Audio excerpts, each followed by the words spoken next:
hands. He tried to push himself up, but his arms shook violently, collapsing under the strain. The gravity was in absolute hundreds, perhaps thousands of times heavier than Earth. But it was not just physical weight, it was a spiritual heaviness, the crushing despair that sought to flatten the will as much as the bone. Weights, Goku croaked, his voice a broken whisper. Lord Beerus. He reached out with his senses, casting his mind upward, searching for the familiar, warm hum of divine ki. He looked for the distinct signatures of his friends, the burning heat of Vegeta, the calm of the angels. He found nothing. It was as if the ceiling of the universe had been soldered shut.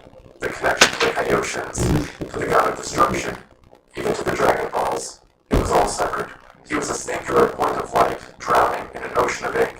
Panic, cold and sharp, spiked in his chest. Goku clenched his fists, forcing his battered body to stand. He needed power. He needed to break through this atmosphere. He closed his eyes, digging deep into the well of his spirit, seeking the calm, watery tranquility and elemental instinct.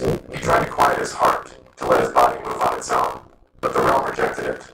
The moment his silver light began to flicker around his skin, the atmosphere reacted violently. The purple lightning in the sky screamed down, striking the ground around him, and the miasma swirled like a predator smelling blood.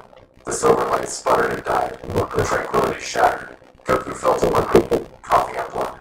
The demon realm did not allow for neutrality. It did not allow for the peace of the angels. Here, the air was composed of chaotic, negative energy. It cannibalized order. It ate fine. Goku growled, wiping his mouth. The panic was fading, replaced by an old, familiar spark of stubbornness. If I can't be calm, he'll be angry. Gritted his teeth, shifting gears. He reached for the golden fire, Super Saiyan. The roar that left his throat was not the triumphant shout of a hero. It was the desperate snarl of a cornered beast. Golden light exploded outward, pushing back the shadows from the ground. The ground shook, but the aura was jagged. The gold was pale. The oppressive weight of the realm pressed down on his orb, squeezing it tight against his skin, maintaining the transformation from lifting a planet. Then, from the darkness beyond the crater's rim, eyes appeared. They were not the eyes of martial artists or warriors seeking a challenge. They were hundreds of glowing red slits, devoid of honor, filled only with a mindless, starving hunger. Low, wet growls echoed from the shadows of the petrified forest. The smell of fresh meat, of mortal meat, had drawn them. Goku narrowed his eyes, the pale golden aura flickering around like a dying candle in a storm. He sensed them dozens of energy signatures, dense and oily. They were distinct from the Frieza Force, or the androids. The signatures felt like natural disasters given flesh. I don't know where I am, Goku said in the darkness, shifting into a combat stance. His body screamed in protest, every muscle vibrating hard and heavy. But he raised his fists. But I'm not dying here. A massive shape launched from the gloom, a behemoth of bone and shadow, with claws the size of scythes. It snapped its jaws, aiming for Goku's throat. Goku didn't dodge. The gravity made him too slow. Instead, he stepped in, burying his fist into the creature's midsection. The impact cracked the air, but the creature didn't fly back. It absorbed the blow, its flesh shifting like tar, and flashed downward. Goku barely rolled away, the claws tearing deep gashes across his chest, turning forged deep. Pain, white hot as the earth. This wasn't a sparring match. This wasn't a tournament. The pack descended. The battle was a massacre of unrefined violence. There was no martial grace here, no rhythm of attack and defense. The demon realm did not hold Gojo. The shadow beasts' vile, kindness nightmares that move like oils working with a coordination born of a hive mind. Exclamation mark blur. But his limbs felt it did not steal without the snapping jaw. But the gravity momentum down, turning a fluid splay into a clumsy stumble. Teeth sank into his shoulder. Goku roared, the sound raw and guttural, and slammed his elbow back. Zooming bent bone, shattering the creature's skull, with three more to its hands. They didn't care about pain, they only cared about consumption. Masenko. Goku screamed, thrusting his palms forward. A beam of yellow energy erupted from his hands, but it didn't true. The moment that he left his body, the heavy, toxic atmosphere of the tide devoured it. The beam fizzled. And detonated prematurely in his face. The explosion threw him backward, slamming him against a jagged spire of black rock. He slipped down the stone, coughing violently.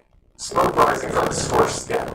The Super Saiyan aura flickered and died. The golden hair receded, leaving him black-haired, seasons. and gasping for air in his base form.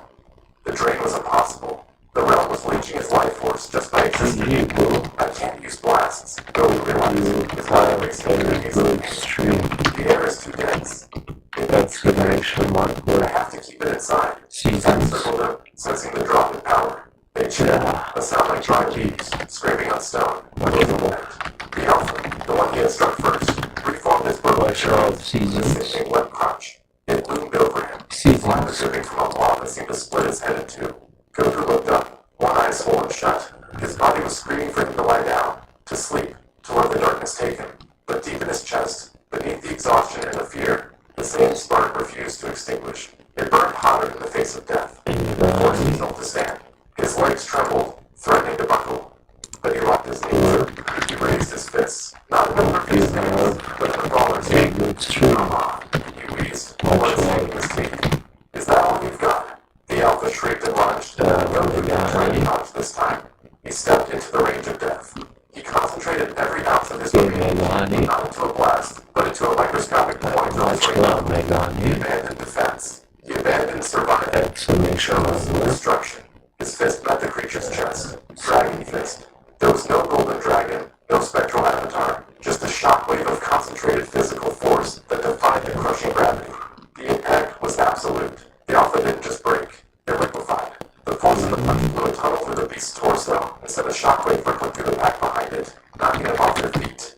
Goku stood over the corpse, his chest. Much love. For a second, he felt like a victim. Hope you have Darkness left. a There was a great stream. vibration that rattled his bones. The remaining beasts froze. The hunger in their eyes vanished. Bullets by a terror so profound, they pressed their bellies to the acidic ground. Whimpering. The wind died. The purple lightning in the sky halted. A pressure descended upon the crater in a presence so vast and ancient that Goku felt small, not weak, but insignificant. It was the feeling of standing before a tsunami, or staring into the eye of a black hole.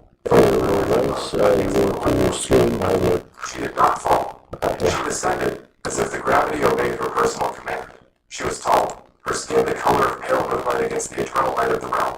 Her hair was a cascading waterfall of midnight violet, floating as if underwater. She wore armor forged from a metal that seemed to drink the ambient light, and in her hand she held a staff tipped with a pulsing crimson gemstone. Those eyes amethyst, slit-pupiled, and utterly cold, that pinned Goku to the spot. Queen Melifina, the sovereign of the Makai. She touched down 10 feet from him, her boots making no sound on the rock. She looked at the decimated Alpha Beast. Then, at the trembling Saiyan, who could barely keep his eyes open. Immortal, she said. Her voice was melodic, silky, and laced with venom, cast down from the heavens like a bag of refuse. Goku tried to speak, to ask who she was, but his throat was too dry. He swayed. His face blind. She stepped closer, my hands were parting around her. She reached out a hand, her sharp, black fingernail tracing the line of the fresh wound on his chest. Goku flinched, but he didn't pull away. He couldn't move. He smelled them. She murmured, her nose wrinkling in distaste. You smell of angels, of order, of stagnation. She looked into his eyes, searching for something. And yet, you fight like a beast. You killed my boy on the while drowning our hand. And it was the most terrifying thing I've ever seen. It was a smile of possession. The heavens threw you away. She whispered, placing inches from heads. They feared what you might do. She turned her back to him, waving her hand dismissively. Mind him. If he survives the night in the dungeons, he is worth keeping. If he dies, feed him to the hounds. As the darkness finally overtook Goku's mind, the last thing he saw was the Queen walking wood, and the shadows rising up to drag him down. Time was a fluid concept in the dungeon, measured not by hours, but by the slow, rhythmic dripping of liquid mana from the stalactites above. Goku sat cross-legged in the center of a cell carved from a single block of hellstone. The chains that bound his wrists and ankles were not made of iron, but of solidified magic, heavy, cold, and parasitic. They pulsed with a faint violet light, drinking his ki the moment he tried to gather it. He had been here for days, perhaps weeks. He raged. He had strained against the bindings until his wrists bled, shouting for Whis, for Vegeta, for anyone. He had tried to force the Super Saiyan transformation, only to black out that sheer his own realm's atmosphere. But now, he was silent. His silence was a teacher. Goku closed his eyes, his breathing slow, stopped trying to push his energy out against the pressure. Instead, he did something he had never Yes, done. please. He Thank you. opened his spirit and let the pressure in. He tasted the air, acrid, heavy, filled with the malice of a billion forgotten souls. Yeah, push it on He me. felt the gravity, not as a weight to be lifted, but as a blanket to be worn. The angels use a power that moves without thinking, he mused, the memory of ultra instinct fading like a dream. But this place thinks only of hunger. It wants to consume. You are adapting. A voice drifted in the darkness. Most mortals were withered into dust by now. Digital overdose response system is a way for algorithms using opioids or other substances to get emergency help when you fall unconscious. Press the start button. Goku opened his eyes. Queen Monofina stood on the other side of the energy barrier. She was not wearing her armor today. She was draped in robes of woven shadow, looking less like a warlord and more like a specter of royalty. Her amethyst eyes studied him with a mixture of curiosity and hunger. Why am I here? Goku asked. His voice was raspy, but the fear was gone. Because the Grand Priest is a gardener, Malafina said, walking slowly along the perimeter of the cell. He prunes the branches that grow too wild. He keeps the multiverse neat, symmetrical, perfect. She stopped and looked at him. We demons. We are the clippings, the failed experiments, the chaotic variables that the Kais cannot control, so they swept us under the rug of reality and sealed the door. She pressed her hand against the barrier. You, son Goku, are a weed that grew too tall for their garden. Goku looked at his hands scarred, dirty, trembling slightly. I just wanted to be strong, to protect my universe. And look where that got you. Malafina hissed softly. Betrayed. Exiled. Your protection was rewarded with erasure. She disabled the barrier with a wave of her hand. The humming energy field vanished. She stepped inside, the air in the cell suddenly growing colder. I do not offer you redemption, Saiyan. I offer you truth. The angels deal in stagnation. Exactly as it is. The realm, the Makai, is the realm of evolution. She knelt before him, her face level with his. You have reached the ceiling of mortal limits. The gods stopped you because they feared what lay beyond. I do not fear it. I crave it. Goku looked into her eyes. He saw no deception there. He saw a mirror of his own desire, endless, burning need to see what lay past the next wall. What do you want from me? Goku asked. I need a king. Malafina whispered. The seal that binds this realm is weakening. But I have the raw, kinetic power to shatter it. My magic is infinite, but my body is limited. Your biology is a miracle of adaptation. You survive what should kill you and grow stronger from it. She reached out, taking his chained hands in hers. Her skin was ice cold. Join me, son Goku. Bind your life force to mine. Let the essence of the Makai flow into your blood. You will no longer be a scion of Earth. Super A Saiyan. creature of the void. Goku hesitated. He thought of Chi-Chi, of Gohan, of the life he was leaving behind. But that life was already gone. The Grand Priest had made sure of that. If he wanted to return, if he wanted to survive long enough to ask why, he couldn't do it as the man he was. He had to become the monster they treated him as. He looked at the chains on his wrists. Then, he looked at the Queen. If I do this, Goku said, his voice dropping to a low growl, I get to break the seal. I get to go back. We will break the heavens themselves. Malafina promised. Goku turned his hands over, clasping hers. Then let's do it. Malafina smiled, and the shadows in the room danced. The covenant is sealed. She leaned forward and kissed him. It was not a kiss of romance. It was a transfer of cataclysmic energy. Goku gasped, his eyes widening as a surge of cold, violent fire rushed out his throat and into his core. It felt like swallowing liquid nitrogen. The magic tore through his veins, hunting down the S cells that defied his Saiyan biology.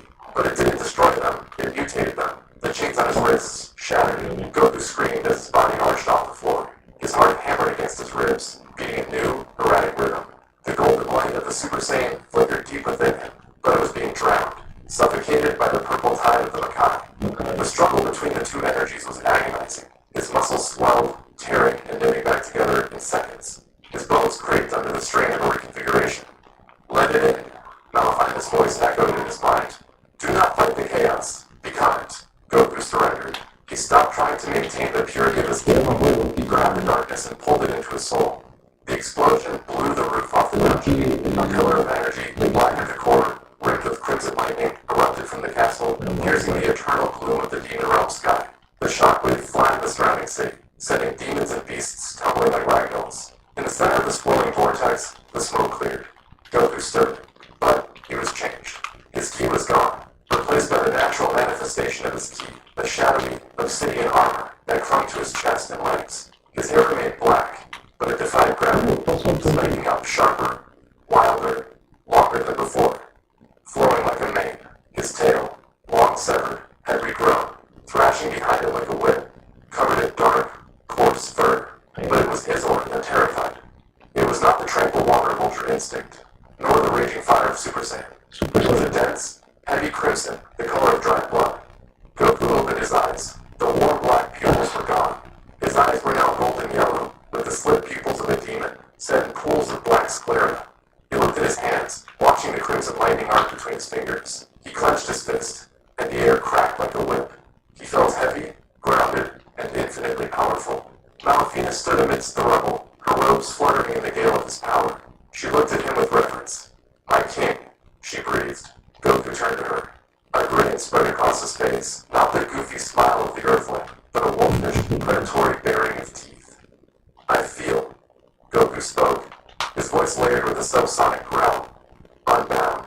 The demon realm was not a kingdom. It was a pit of vipers eating their own tails.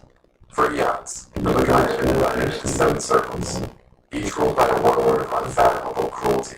They were ancient beings, born of the shadows that the Kaioshins had cast off during the creation of the universe. They did not know peace. They knew only the eternal, grinding friction of war. Until now, Goku stood on the balcony of the Spire of Malice, overlooking the burning plains of the 4th Circle. The sky was choked with the smoke of 1,000 fires. Below him, the ground was littered with the broken armor of the rebellion. "They are stubborn," Malafina said, stepping out of the shadows to stand beside him. She placed a hand on his shoulder, her touch possessive. "Lord Gura of the 5th Circle refuses to kneel. He claims that mortal Mongo has no right beyond his throne." Goku didn't turn. He stared at the horizon, his eyes glowing with that unnerving, predatory yellow. The tail wrapped around his waist twitched. "Gura," Goku said, testing the name. "Has the one with the obsidian skin, the one who eats stars?" "The same." Goku cracked his neck. "Good. I was getting bored. He didn't fly. He launched himself." The stone balcony disintegrated under the force of his takeoff. Goku became a streak of crimson light, tearing through the atmosphere with a sonic boom that shattered the eardrums of the soldiers below. He crossed the continent in a heartbeat, descending upon the fortress of the 5th Circle like a meteor. Lord Gura was waiting. He was a mountain of muscle and spiked carapace, sitting on a throne of skulls, surrounded by elite guards. When Goku crashed through the ceiling, landing in the center of the throne room, the guards didn't even have time to draw their weapons. Goku raised a hand. "Makai." "No. That was the power of a destroyer. That was the power of Beerus." Goku used the power of the Makai. Gravity collapsed. The air in the room suddenly became heavier than a neutron star. The guards were instantly flattened, their armor crushing into their flesh, their bones snapping like dry twigs. They were smeared into paste against the floor tiles. Only Lord Gura remained standing, his knees buckling, lowering against the pressure. "You," Gura snarled, purple energy flaring around him. "You filth. You think you can enslave us?" Gura lunged, a blade of pure dark energy forming in his hand. He was fast, faster than Jiren, faster than Broly. The old timeline Goku needed blue or Ultra Instinct to track him. But Goku didn't dodge. He caught the blade with his bare hand. His blade still sparked against Goku's palm, but it didn't cut. Goku's skin had hardened, infused with the density of the realm itself. He looked at Gura with a bored expression, the look of a man who had fought gods and found demons lacking. "I'm not here to enslave you," Goku said calmly. He squeezed. The energy blade shattered like glass. Goku drove a fist into Gura's gut. The impact was so severe, it created a vacuum in the room, sucking the air out of the lungs of everyone watching in the shadows. Gura folded, vomiting violet blood. Goku grabbed the warlord by the horns and dragged him to the edge of the shattered throne room, holding him out over the balcony where Gura's army was assembled below. "I'm here to lead you," Goku shouted, his voice amplified by ki, rolling across the plains like thunder. He threw Gura off the balcony. The warlord plummeted, crashing into the courtyard below with a bone-shattering thud. He didn't rise. Goku leaped down, landing on Gura's feet. The army, thousands of demons, beasts, and nightmares froze. They looked at their fallen lord, then at the warrior standing atop it, Gura, that felt like the end of the world. "The angels locked you in here," Goku roared, pointing a finger at the swirling, bruised sky. "They told you that you were mistakes. Fucking That you didn't belong in their perfect universe. He began to walk through the ranks. The demons parted like water, terrified and awestruck. I believed them too, Goku continued, his voice dropping to a dangerous simmer. I played by their rules. I spared my enemies. I protected their balance. And what did they do? They threw me in the trash with you. He stopped, turning to face the sea of monsters. He powered up. The ground shook, splitting open. The crimson aura expanded, taking the shape of a massive, roaring Muzaru, a phantom of his Saiyan heritage, corrupted and evolved. There is no good and evil out there, Goku declared. There is only strength and weakness. The Grand Priest is strong, so he makes the rules. But we, Goku clenched his fist, and the phantom Muzaru roared, shaking the very foundations of the fifth circle. We are going to be stronger. One by one, the weapons dropped. The demons fell to their knees.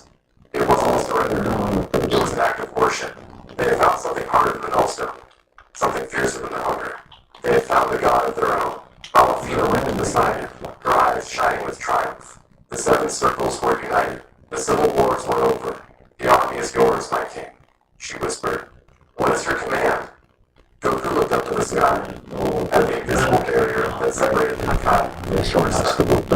He could feel them out there. The Kais sipping their tea. Pure snapping, the angels hovering in their pale, detached silence. He smiled, and it was a smile of cold, absolute ambition. Open the door, Goku commanded. We're going home. The universe did not bleed easily. It required a blade of impossible sharpness, wielded with impossible hate. In the center of the demon realm, atop the highest spire of the unified fortress, Goku stood with his hands raised toward the bruising, purple, false sky. Beside him, Queen Malafina chanted in a tongue that predated the Kaioshians, her voice weaving a spell of unmaking. The energy of the seven circles, the raw, chaotic malice of billions of demons flowed into Goku. He acted as the conduit, the lightning rod for an entire dimension's desire to be free. Now, my king. Okay, Goku. Her eyes bleeding mana. Tear it down, Goku roared. It was a sound that transcended sound, a frequency that vibrated the very strings of reality. He didn't fire a beam. He simply grabbed the fabric of space with his key and pulled. The sky shrieked. Hey, my It was boy, the sound of a glass you fracture. Japanese. A jagged tear, blacker than the You are opened into the heavens of the Makai. But this was not a portal to another place. It was a hemorrhage into the mortal plane. Through the tear, the blinding, terrified light of Universe 7 spilled in, illuminating the dark armies below. On the planet of the god of destruction, the air suddenly turned to ash. Morbius dropped his cup. It didn't shatter. It simply ceased to exist before it hit the grass, erased by the sheer density of the pressure that had just materialized. The oracle fish darted into its bowl, trembling. Whis, who had been observing the nebulas with his staff, stiffened. The angel's usually unshakable composure cracked. His grip on the staff tightened until the wood groaned. AMA members, it's time to check out the new, redesigned AMA app. Use it to call for roadside assistance and track your tow truck in real time.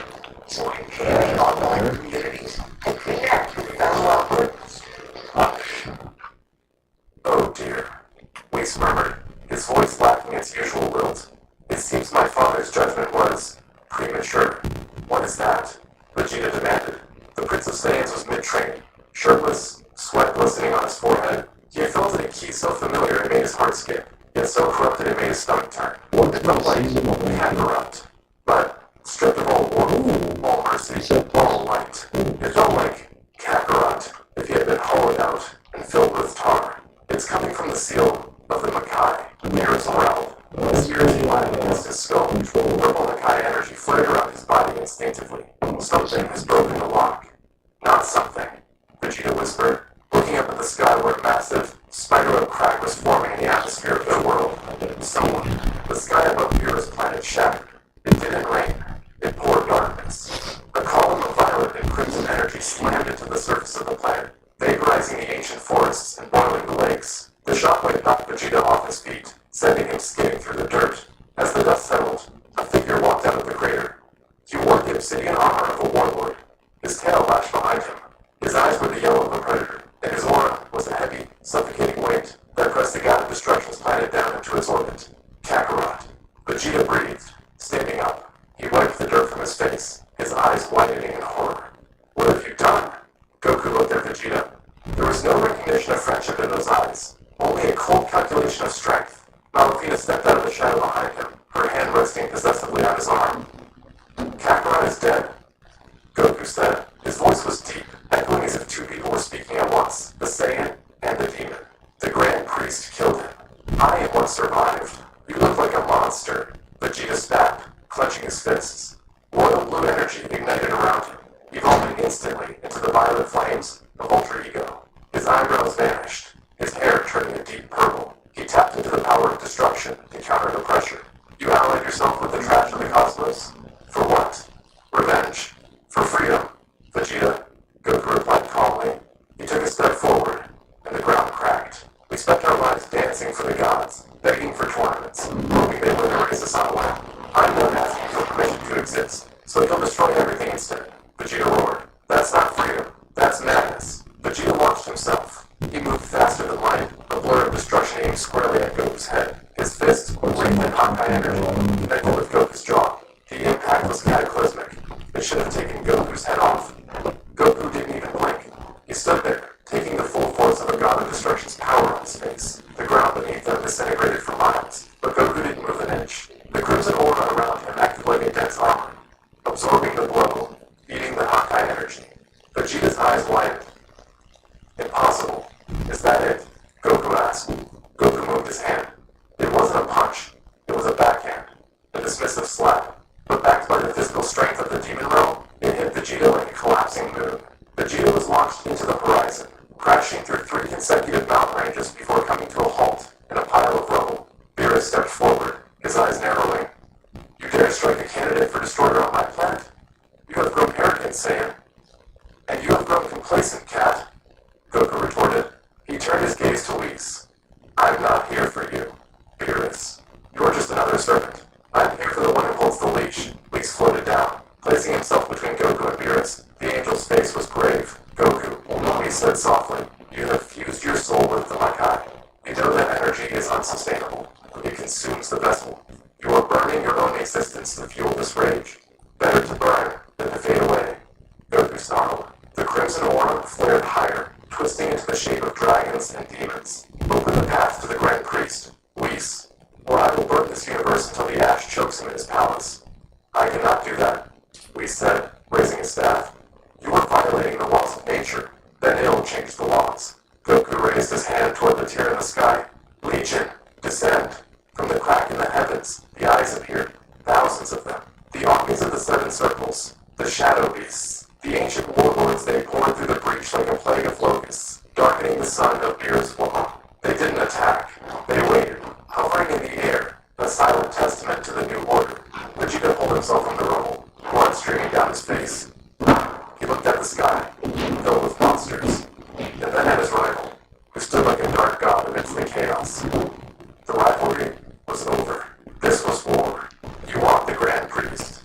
Vegeta shouted, limping forward, his alter ego flaring one last, desperate time.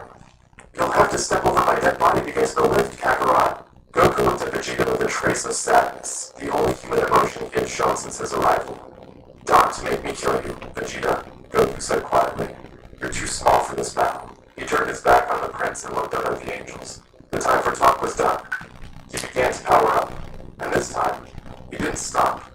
The crimson light turned white at the core, a terrifying fusion of Ultra Instinct and demon magic. He was going to force the angels to fight. The battle did not take place on the soil of the mortal world. It could not. The energies involved would have unraveled the tapestry of the cosmos, turning stars into dust and physics into a forgotten memory. Instead, the Grand Priest brought the war to them. With a snap of his fingers, the red skies of the demon realm and the shattered atmosphere of Beerus' planet vanished.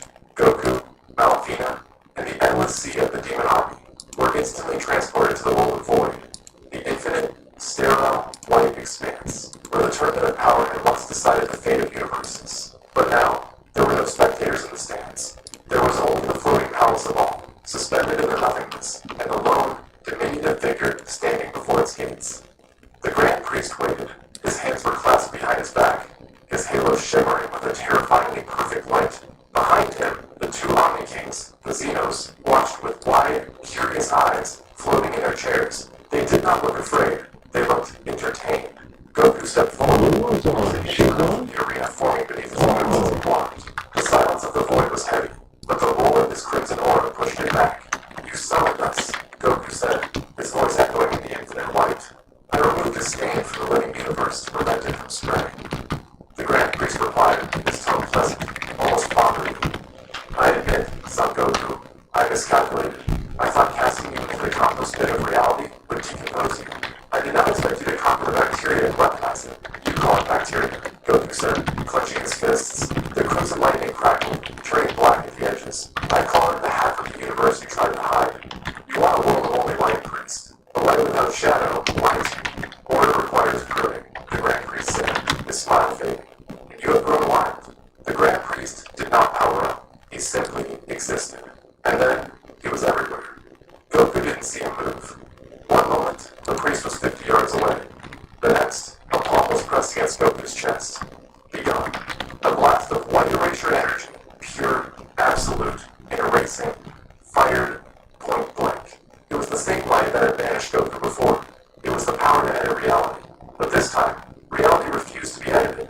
Goku didn't dodge. He roared, and the crimson aura exploded outward, dense and heavy as a collapsing star. The demon teeth clashed with the angelic light. It corrupted it. The light energy struck Goku's chest and hissed, turning gray, then dissolving into smoke. The Grand Priest's eyes widened, a flicker of genuine shock crossing his face. He retreated, floating back as Goku swung a fist that cracked the vacuum of the void. You can't erase me anymore, Goku growled, smoke rising from his armor. I'm not just a mortal, and I'm not a god. I'm the thing that survives when both are gone. You mix the sacred and the profane, the Grand Priest stated, his voice dropping an octave, losing its warmth. It is an abomination. The battle erupted. It was a war of concepts. The Grand Priest fought with the laws of physics, reversing gravity, rewriting the coordinates of space. He was the author of the story. But Goku fought like ink, spilled on the page. It was chaotic, overwhelming, and impossible to predict. When the priest tried to freeze time, Goku's sheer density shattered the time stone. When the priest tried to evade with Ultra Instinct, Goku flipped the entire arena with omnidirectional balance, leaving no safe harbor to dodge into. Malphina watched from the sidelines, her hands clasped in prayer, channeling the mana of the entire demon realm into her king. She was the battery, he was the cannon. More, Goku screamed, his body tearing apart under the strain. He was reaching his limit. The flash of angelic purity, his muscle memory, and demonic hunger, his soul, was tearing him apart at the atomic level. He needed to end this. He needed a form that didn't fight itself. He closed his eyes amidst the barrage of holy light. Remember, he told himself, remember the water, remember the fire. They are not opposites. They are easy. He stopped fighting the corruption. He stopped trying to use Ultra Instinct to control the demon energy. He realized the truth. The demon realm it was just heavy. It was the anger. Flying away. Goku opened his eyes. The crimson aura vanished. The screaming violet lightning faded. In its place, a silence around the world of void that terrified even the Xenos. Goku stood bathed in a soft, twilight gray energy.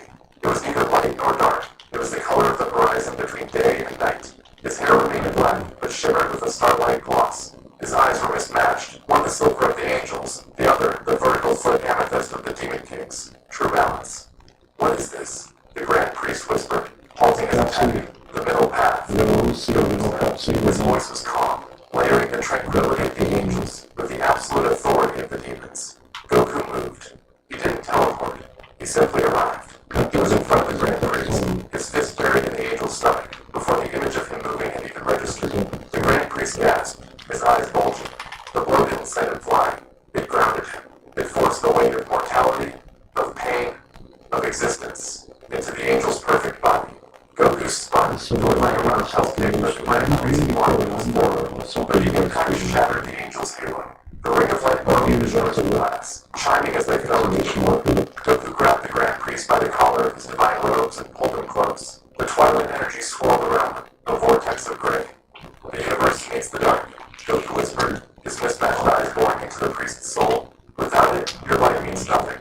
You can't erase us. We are the foundation you built your palace on. He raised his other hand, charging a sphere of energy that contained the power of the entire Makai, compressed into the size of a marble. He held it to the Grand Priest. Priest's face. Yield. The Grand Priest looked at the energy. He looked at Goku, a being who had transcended the design of the cosmos. He looked at the shattered pieces of his halo. This, the Grand Priest breathed, blood trickling from his lip, the first blood he had shed in eons. This is unprecedented. Grand Priest. The high-pitched voices of the Xenos cut through the tension. The Omni Kings floated down, their faces beaming with delight. That was amazing. The left Xeno cheered. So cool. He was there. Wait, we spawn here. They're all four. Goku was strong. Goku was distinct. He broke the halo. He broke the rules. Nice. The Xenos hovered between the two combatants. Neat, they said in unison. The Grand Priest straightened his legs, regaining his composure, though his eyes remained wary. He looked at the Omni Kings, then back at Goku. The will of the Xenos was absolute. If they found this new existence entertaining, it was allowed. It appears, the Grand Priest said, wiping the blood from his lip, that a new decree has been issued. He bowed stiffly. Slightly to Goku, the Mangai will no longer be sealed. It shall be recognized as the 13th realm, the necessary shadow for the 12 universes. Goku let the twilight energy fade. He released the Grand Priest. He didn't cheer. He didn't smile. He felt the weight of the crown he now wore. Malafina rushed to his side, taking his hand. The demon army roared, a sound of vindication that shook the void. You cannot return to Earth as you were, son Goku. The Grand Priest added, his voice revealing his authority. You are now cosmic constant. You are the king of the negative. You must rule your realm, or the balance will tip. Goku turned to look at the view screen that showed Universe 7. He saw Earth. He saw Gohan studying, Pan playing, Vegeta dreaming, and the ruins of the planet they had destroyed. He saw the life he could no longer live. He felt a pang of sorrow, sharp and deep. But it was drowned out by the warmth of the hand and his. He had traded simplicity for destiny. I know, Goku said softly. He turned back to Malafina. He squeezed her hand. Well, see, spawn. With a wave of his hand, Goku opened a massive gate, not a tear, but a full, majestic gateway of obsidian and silver. Let his queen and his army through it, leaving the palace of all behind. As the gates closed, sealing the Demon King in his realm, the stars of the universe burned a little brighter, as if they finally understood that they only shone because the darkness was there to hold them.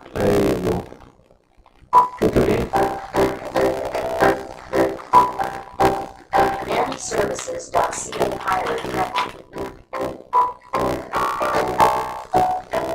Install it now.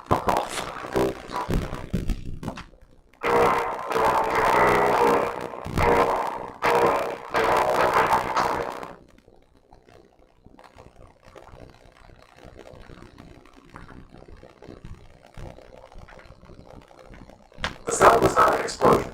It was the screaming snap of a cosmic law being broken. A sound that had not been heard since the King of all erased the first timeline. In the absolute nothingness of the world of void, where silence is supposed to be eternal, the Grand Minister stood with his hands clasped behind his back, floating before the colossal, slumbering golden visage of the lava. The dragon god scales rippled like liquid galaxies. His breath, a slow tide of creation and destruction. But the Grand Minister did not bow. Above the minister, the halo of the angels, usually a serene loop of pale blue light slightly fractured, leaving a violent, prism-shattering violet. Behind him, 12 silhouettes materialized from the void of space. Whis, Vados, Margarita, Korn, the entire pantheon of attendants. They did not hold their staffs in rest. They held them like spears. The neutrality that had defined their existence for eons evaporated in a single, coordinated surge of killing intent. The Creator has become the cancer. The Grand Minister whistled, his voice echoing across the multiverse, shaking the very foundation of the Super Dragon Balls. For the sake of existence, the architect must fall. A lance of angelic energy, sharp enough to sever gravity from time, erupted from the Minister's palm. It screamed towards Zama's closed eye, a strike, destined to end a god. But just as the light threatened to make contact, space tore open. A figure clad in torn orange key dropped from the rift, slamming into the path of the divine spear. Son Goku caught the beam with one hand, his silver eyes wide, his body smoking from the sheer density of the attack, looking not at the enemy, but at his mentor. Whis, what have you done? To witness the moment the servants of order declared war on the god of creation, and to see a holy soul working in the heavens. Bind your energy to this timeline. Subscribe and ignite the notification bell, so this legend does not fade into the void. The silence of the world of void was not the absence of sound, it was the holding of breath. In this dimension,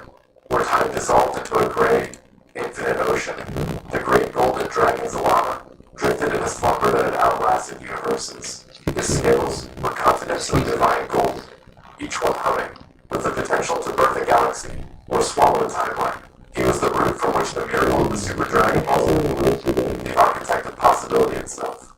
And before him, suspended in the nothingness, like specks of dust against the sun, stood the custodians of the multiverse. The Grand Minister did not float with his usual terrifying grace. He stood rigid, his small frame casting a shadow that felt heavier than a black hole.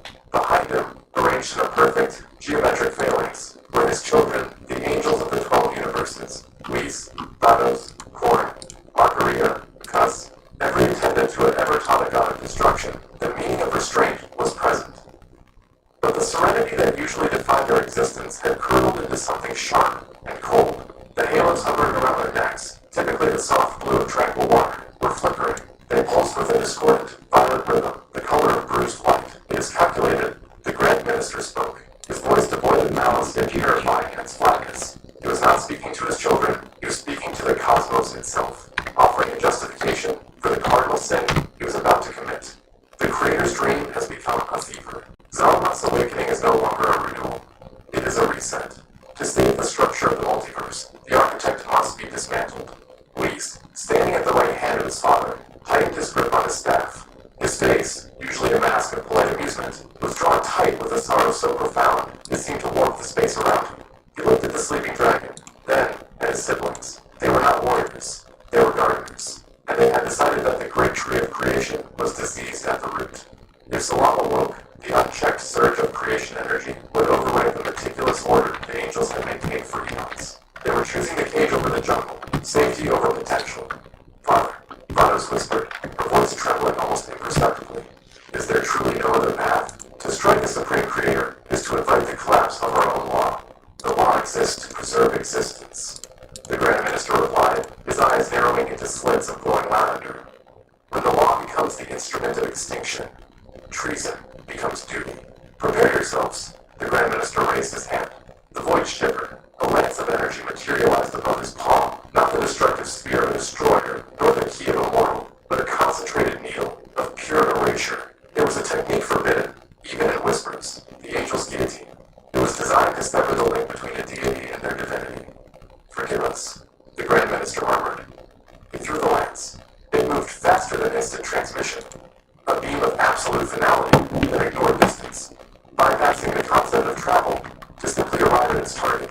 It was aimed directly between the colossal, slumbering eyes of Zulapa. The universe held its breath, waiting for the death of God. But the impact never came. There was a sound like a thunderclap trapped inside a bell, a resonant, bone-shaking thrum that tore through the vacuum. A shockwave of red and silver light exploded outward from the path of the lance, pushing the heavy atmosphere of the void back in a violent tide.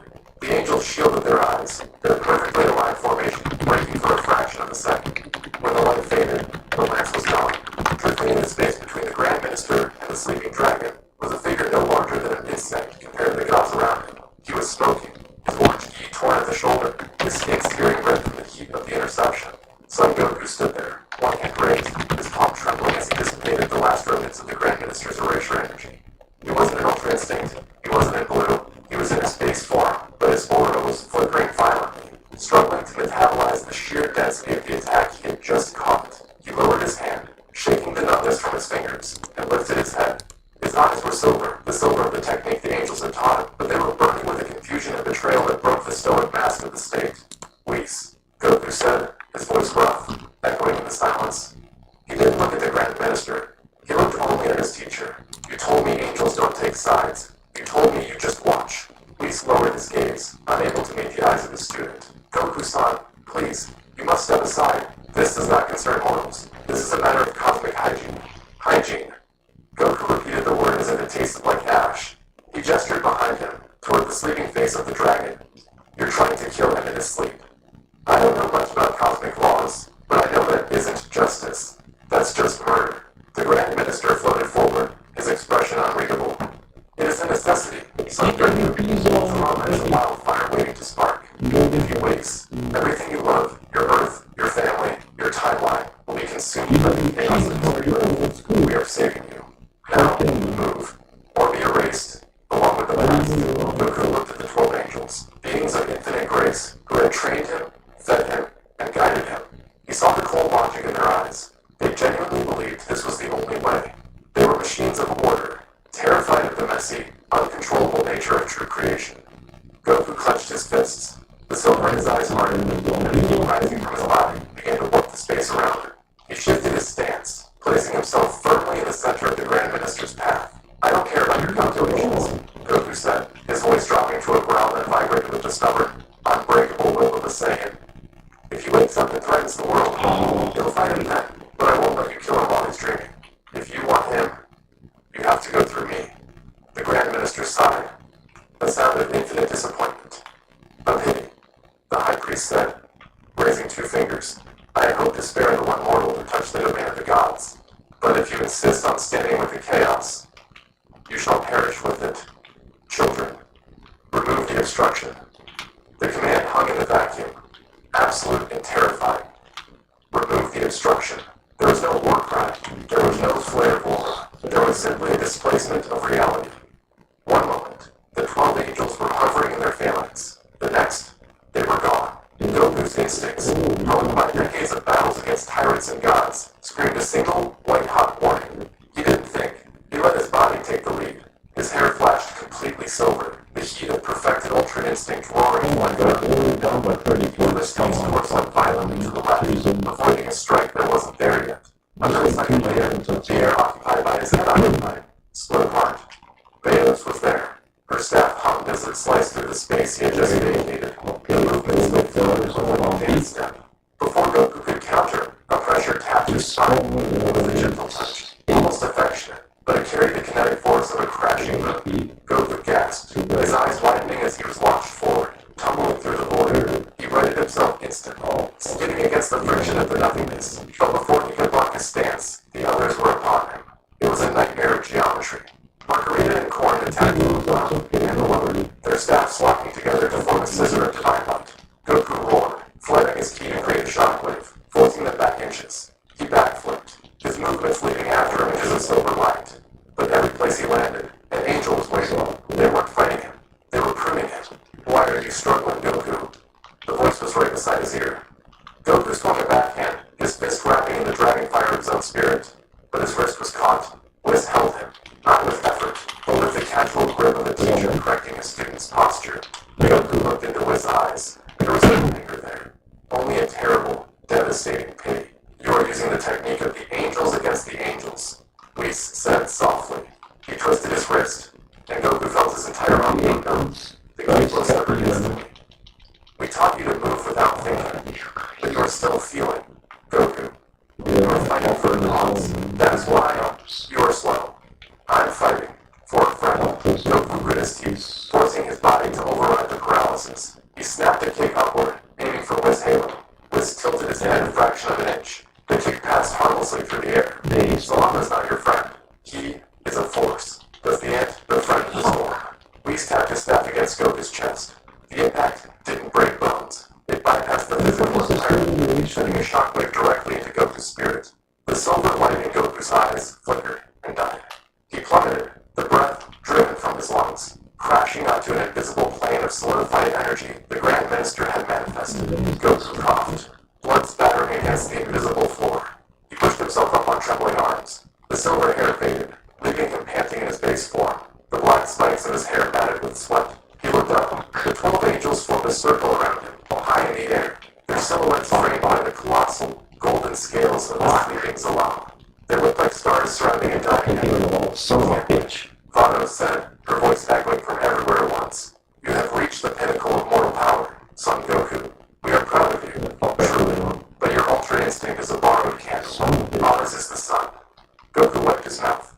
He stood up. His legs were shaking, but his fists were clenched so tight the knuckles were white. Maybe, Goku wheezed, a smirk ghosting across his battered face. Maybe I can't beat you at your own game. You guys are perfect. You never make mistakes. You never panic. He closed his eyes. The pressure in the void began to shift. It wasn't the calm, flowing water of Ultra Instinct anymore. It was something hotter, something gentle. The void began to rumble, not with the hum of divinity, but with the roar of a beast waking up in a cage. But that's the problem of being perfect, Goku whispered, opening his eyes. The pupils were gone. A golden light erupted from his core, but it was laced with the crazy electricity of a limit being broken. You guys don't know how to improvise, Goku screamed. It wasn't a technique, it was an explosion of pure defiance. He didn't reach for the calm of the angels, he reached for the rage of the Saiyans. He combined the divine key of the Super Saiyan God with the frantic, uncontrolled power of his mortality. He watched himself shut at least, but at the gap between Campari and Mojave, he didn't dodge their staffs, he took the hits. The celestial weapon slammed into his shoulders, cracking bone. But Goku didn't stop. He used the momentum of their impact to slingshot himself forward, breaking the circle. He wasn't running away. He was running toward the Grand Minister. Idiots. The Grand Minister murmured, watching the desperate charge. The Minister didn't move. He simply stared at the approaching Saiyan, as Goku cocked his fist back, screaming, pouring every ounce of his life force into a single punch intended to disrupt the leader's focus. The Grand Minister blinked. Gravity reversed. Goku's momentum turned. He was slammed face first into the invisible forward of his own stall. The force of his punch rebounding into his own arm, shattering it. He lay pinned, crushed by the weight of the universe, compressed into a single point on his back. The Grand Minister floated down, hovering just inches above Goku's head. You mistake chaos for strength, the Minister said cold, his voice like ice cracking. You are a brave anomaly, son Goku, but anomalies must be corrected. He raised his hand. The violet halo above him began to spin, gathering a light that erased the shadows of the void. Farewell. The light of erasure did not burn. It stole. It was the sensation of absolute death. As the violet sphere descended from the Grand Minister's finger, Goku didn't feel heat. He felt his history being subtracted. He felt the memory of his grandfather fading, the taste of Chi-Chi's cooking dissolving into gray ash. The scream of Namek silencing itself in his mind. To be erased was not to die. It was to have never happened. Goku screamed, but the word was swallowed by the sphere pressed against his back, eating through the ki, through the skin, gnawing at the very concept of Son Goku. No, it wasn't a thought.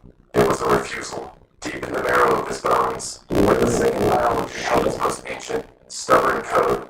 The spark ignited. It wasn't the calm light of God ki. It was the gritty, screaming, survival instinct of a race that had been hunting the brink of extinction and refused to vanish. Goku drove a single functioning hand into the invisible floor. His muscles tore, his veins bulging like steel cables under his skin. He didn't push the energy away. He pushed himself into existence. He asserted his reality against the void. I am here. With a roar that sounded like tectonic plates snapping, Goku forced his body upward. The violet sphere shattered. It didn't detonate. It simply broke apart against the sheer, jagged density of his will. The Grand Minister's eyebrows lifted a movement that, for him, was the equivalent of a gasp. Goku stood. He was a ruin. His left arm held uselessly at his side. His back was a map of Earth where existence happened to leave. But he was standing, stubborn. The Grand Minister whispered, disorderly, ugliness, in the face of perfection. He raised his hand again, the air humming, with a frequency that promised no second chances. Wait. The staff interposed itself between the Minister and the Saiyan. It was a simple motion, gentle as a breeze, but it carried enough authority to cause the execution. We stepped forward. He did not look at his father. He looked at Goku. The angel's face was unreadable, stripped of its usual playful veneer. In the stark light of the void, Whis looked ancient, a creature of terrifying longevity who had watched stars die like fireflies. Father, Whis said softly, he was my student. If he is to be unmade, let it be by the technique I taught him. Let it be a mercy. The Grand Minister lowered his hand slowly. Do not let your attachment stain your efficiency, Whis. Be quick. Whis turned to Goku. But he didn't raise the staff. He let it float beside him. He raised his bare hands, assuming the opening stance of the drill school, a mockery, or perhaps a tribute, that cut deeper than any blade. Goku-san. Whis said, his voice trembling with a strange, hollow kindness. Please, stay down. You are fighting gravity. You are fighting the time. There is no shame in drowning, but the ocean is infinite. Goku spat a mouthful of blood onto the nothingness. He raised his good arm, his legs trembling, but locked in place. I don't know how to drown, Whis. You never taught me that. Whis moved. It wasn't fast. It was immediate. Whis was suddenly inside Goku's guard, his palm resting gently against Goku's chest. Then I must teach you now. A pulse of white light fired from Whis' palm. It wasn't an attack designed to break bones. It was designed to shut down the nervous system. It was the guillotine of grace. Goku's eyes rolled back. His ki flared desperately, trying to engage Ultra Instinct to dodge, but the instinct failed. How could he dodge the being? Who was the instinct? Whis followed the flow of Goku's own energy, riding the currents of his defense, to strike at the source. Blow after blow, Ground force great to strike the pressure points of Goku's soul. A tap to the shoulder that severed the flow of Super Saiyan power. A brush against the knee that collapsed his stance. A strike to the forehead that clouded his mind. It was a surgical dismantling. It was violent, yet horrifyingly non-violent. Whis was taking Goku apart with the tenderness of a doctor euthanizing a beloved pet. Goku collapsed to his knees, gasping for air that wasn't there. He felt his transformations locked away, his body heavy, his spirit daring. Do you see? Radha's voice floated from above, sad and melodic. We are not cruel, Son Goku. We are inevitable. Zalama is a cancer. We are the cure. You are merely a combination. Goku stared at the ground. The silence of the void rushed back in, louder than before. He could feel them 12 angels. One Grand Minister waiting for him to inspire. They were perfect. They were absolute. They were right, according to all the math and cosmos. But as Goku's vision blurred, he saw something. Beyond the ring of angels, the golden scales of Zalama were glowing. The dragon god wasn't just fleeting. He was dreaming. And in the rhythm of that dream, in the rise and fall of those continent-sized lungs, Goku felt something he hadn't felt from the angels. The angels felt like ice, clear, perfect, stagnant ice. Zalama felt like fire, messy, dangerous, alive. You're wrong, Goku whispered, his voice a wet rasp. Whis paused, his hand hovered over Goku's neck for the final chop. What was that? Goku lifted his head. His left eye was swollen shut, but the right eye burned with a sudden, terrifying clarity. He wasn't looking at Whis. He was looking through him. You think perfection is the point? Goku stammered, forcing his body to rise 1 inch, then 2. You think because you don't make mistakes, you're strong, but you're not strong, Whis. You're just safe. Goku's aura flickered. It wasn't the silver of Ultra Instinct. He let that go. He abandoned the technique of the angels. It was too quiet. It was too calm. I don't want to be safe, Goku growled. The void began to shake, not from power, but from resonance. I want to be alive. He didn't reach for a transformation he knew. He reached out with his senses, past the barrier, past the angels, reaching for the only other thing in this dimension that understood the chaos of existence. He reached for the heartbeat of the dragon. Zalama, Goku screamed, his voice tearing through the polite silence of the execution. Wake up. The scream did not just travel through space. It traveled through meaning. It was a mortal cry, desperate and jagged, bypassing the logic of the gods, and striking directly at the primal core of the sleeping entity. For eons, Zalama had drifted into amniotic silence of the void. He was not a god in the sense of purest Mordecai oceans. He was not an administrator. He was the canvas upon which they drew. He was the potential before the form. And for eons, he had felt the cold, sterile presence of the angels buzzing around him like flies, including his dreams, keeping him sedated with their perfect order. But now, something warm had touched him. A voice. A messy, imperfect, burning spark of will. The golden scales, each the size of a galaxy, began to shift. A sound deeper than the universe's foundation rumbled through the world of void. There was a groan, the sound of a mountain range stretching after a millennium of stillness. The colossal eyelid of the dragon god, sealed shut since the dawn of the multiverse, twitched. The Grand Minister stiffened. For the first time, his hands unclasped from behind his back. The serenity on his face fractured, replaced by a flash of genuine alarm. He stirs. The minister hissed. The resonance. The Saiyan has synchronized his frequency with the Creator. Kill him. Now. The order was frantic. The pretense of mercy evaporated. Whis didn't hesitate this time. The sadness in his eyes hardened into resolve. He thrust his staff downward, aiming to impale Goku through the heart, to sever the connection before the dragon could fully wake.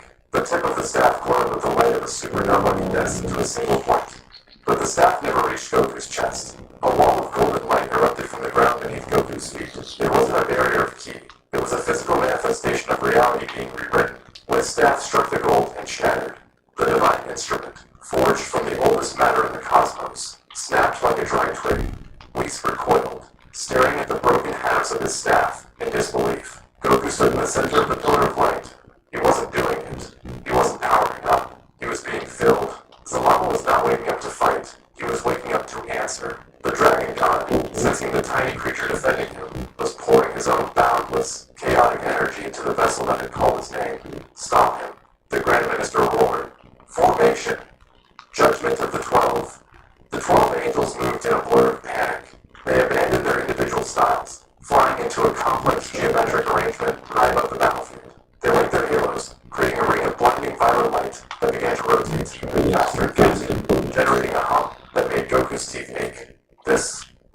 sanction. The judgment of the 12 was not an attack. It was a cosmic edit. It was a command to the multiverse to simply stop acknowledging the existence of a specific coordinate. They were going to delete the space Goku stood in. Goku looked up. He felt the weight of the erasure opening above him. It was heavy. Heavier than the spirit bomb. Heavier than Jiren's glare. But he also felt something else. He felt the dragon. It wasn't a voice in his head. It was a feeling in his blood. It felt like magma. It felt like the moment before a star was born. Violent. Creative. Terrifying. Zalama was giving him the key, but the dragon was too vast to fight. If Zalama moved, the void would collapse. He needed an avatar. He needed a needle to direct his storm. Goku closed his eyes. He let the dragon's fire flood his veins. It burned away the fatigue. It burned away the doubt. It burned away the angel's teachings. Calm is not the answer, the dragon's power whispered to his cells. Calm is death. Life is a riot. Goku smiled. It was a feral, dangerous smile. Above him, the Grand Minister brought his hand down. Execute. The ring of violet light collapsed. A beam of pure negation, thick as a city, fired downward, screaming as it erased the air it passed through. It hit the golden pillar where Goku stood. The explosion was silent. Light swallowed the void. The angels watched, their chests heaving, waiting for the confirmation of deletion. But as the light faded, a sound emerged. Thump, thump, thump, thump. It sounded like a heartbeat, amplified 1 billion times. In the crater of nothingness, a figure remained. The orange gi was gone, burned away to the waist. Goku stood there, but he was changed. His hair was not silver. It was not blue. It had lengthened, flowing down his back like a mane of liquid starlight, shifting between deep crimson and blinding gold. His eyes were no longer silver pupils. They were vertical slits, glowing with the ancient, reptilian gold of the dragon. His aura didn't flow like water. It raged like a solar flare, crackling with black lightning that tore small rifts in the fabric of the void. He breathed out, and a plume of steam escaped his lips, smelling of ozone and creation. The Grand Minister took a step back. Impossible. A mortal vessel cannot contain the primal ether. Goku looked at his hands. They were covered in faint, shimmering scales that faded into his skin. He clenched his fist, and the void around it cracked like glass. He looked up at the angels, at the beings who believed in order above all else. You wanted to prune the tree, Goku said. His voice was layered, his own voice overlaid with a deep, resonant growl of Zalama. But you forgot one thing. He vanished. He didn't move fast. He simply ceased to be there and started to be somewhere else. He appeared directly in front of Vados. Trees have roots. Bado swung her staff. Goku caught it with his bare hand. The impact should have severed his arm. Instead, the staff cracked. Goku didn't counterattack with technique. He headbutted her. It was a brutal, ugly, brawler's move. The impact sent Vados careening backward, her halo flickering out. The other angels swarmed him. Margarita fired a volley of ki blasts. Korn tried to bind him with ribbons of light. Goku roared, spinning in the air, his aura expanding like a bomb. He took their hits. He didn't dodge. He let the blasts strike his chest, absorbing the pain, turning it into fuel. He was fighting like a Saiyan again. No, he was fighting like something older. He was fighting like a force of nature. He grabbed Korn by the ankle and swung him into Campari. He caught Margarita's punch and threw her into the invisible ceiling. It was a whirlwind of violence, a storm of golden fire tearing through the sterile perfection of the angelic order. Now you bring on fucking screaming, yeah. Shouted, dodging a wild haymaker that tore the fabric of his robes. He isn't using technique. He is using pure causality. He is willing his infinite land. Goku stopped, floating in the center of the scattering angels. He was panting, his body screaming under the strain of containing a god, but his eyes were wild with joy. Is this your order? Goku shouted, spreading his arms. The golden scales on his arms flared. Is this your control? Come on! Try to delete me again. The Grand Minister's face twisted. For the first time in eons, the height of his voice flickered of an emotion he had long forgotten. Fear. Enough, the minister said. You want me to show this new skull rifle? Polite form dissolved. The kid The Grand Minister stamped, his blue skin turning indigo, his halo becoming a ring of blinding white fire. He was done with proxies. He was done with rules. If the vessel will not break, the minister thundered, his voice shaking the then I shall shatter the reality that holds it. The Grand Minister did not transform like the world. He simply unfolded. The diminutive figure, so long associated with politeness and servitude, unraveled into his true cosmic geometry. He became a titan of indigo light, his silhouette towering over the battlefield, dwarfing even the angels who served him. His eyes were no longer lavender. They were voids of absolute white, staring down with the cold indifference of a collapsing star. The reality of the world of void began to buckle. The Grand Minister was not just powerful, he was the cornerstone of the multiverse's physics. By unleashing his full presence, he was subjecting the dimension to a gravitational pressure that threatened to flatten everything into two-dimensional Technology, that's it. You are a glitch in the code. Yeah, The Minister's voice in the code, in the boomed, fucking vibrating not in the air, but inside Goku's skull, a rounding error that thinks it is a variable. I will correct you. He raised a hand the size of a mountain. The space around Goku solidified into crystal cubes, a technique of absolute stasis. The prison of seconds. It was meant to freeze Goku in a single moment of time, forever. Goku felt the time-space harden around him. His movements slowed. The roar of his aura was muffled. He was being encased in history, turned into a statue to be forgotten. But the dragon inside him laughed. It was a deep, guttural sound that welled up from Goku's chest. Stay Time is a river. You cannot freeze a flood. Goku grit his teeth. The golden scales on his arms glowed brighter, shifting from gold to a blinding, furious red. The universal blue and ultra instinct were techniques of refinement. This was different. This was evolution. Yeah. This was the sane ability to adapt, supercharged by the creative engine of Zalama. I won't be stopped. Goku's muscles expanded, tearing the remnants of his ki. With a scream that shattered the crystal cubes like cheap glass, he broke the freeze. He didn't just break out, he shattered the concept of the technique. He launched himself upward, a comet of crimson and gold, flying straight toward the colossal face of the Grand Minister. No, A storm of energy lances come on! materialized from the minister's hand, falling down like a digital storm. Each one programmed to delete Goku didn't dodge. He flew straight into the ring. He punched the first lance, shattering it. He kicked the second. He headbutted the third. He was taking damage that's open on his face, his chest, his legs, but for every wound, the dragon's energy surged to fill the gap, knitting his flesh back together with agonizing speed. He was a paradox of destruction, and I didn't know gonna lose this game again. watch off the blow of his broken staff, felt a chill run through his mortal frame. He isn't fighting to win. Whis whispered to Vados. He is fighting to exist, and that is why we cannot calculate his movements. We fight for duty. He fights for breath.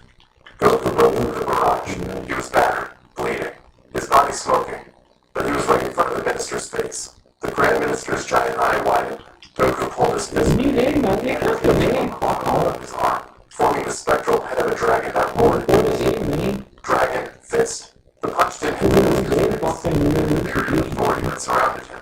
The impact created a shockwave that rippled through all 12 universes, shaking teacups in Universe 10 and rattling the destruction orbs in Universe 7. The barrier cracked. The Grand Minister stumbled back, his colossal form shrinking, into his humanoid energy to avoid the chaotic dispersal of his energy. He crashed onto the invisible floor, skidding for miles, his pristine lips torn, a bruise forming on his cheek. Silence returned to the void. The angels stared. Their father, the invincible high priest, had been knocked down by a portal.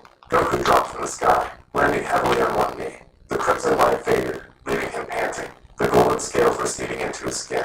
He was exhausted. The power of Zalama was it was burning him out from the inside. He looked up at the Grand Minister, who was slowly rising, wiping a trickle of blue blood from his lip. Why? His voice hoarse. Why are you so afraid of him waking up? Why are you so afraid of change? The Grand Minister looked at the blood on his finger. He looked at it for a long time, as if trying to understand what it was. Then he looked at Goku. The white range in his eyes had dimmed, replacing because change creates entropy. Goku, the minister said quietly, order is fragile. We spend eternity building walls against the dark. Zalama is the storm that knocks them down. We do not hate him. We fear the mess he makes. We fear that he will dream a new world. And in that world, we might not be needed. Goku slowly stood up.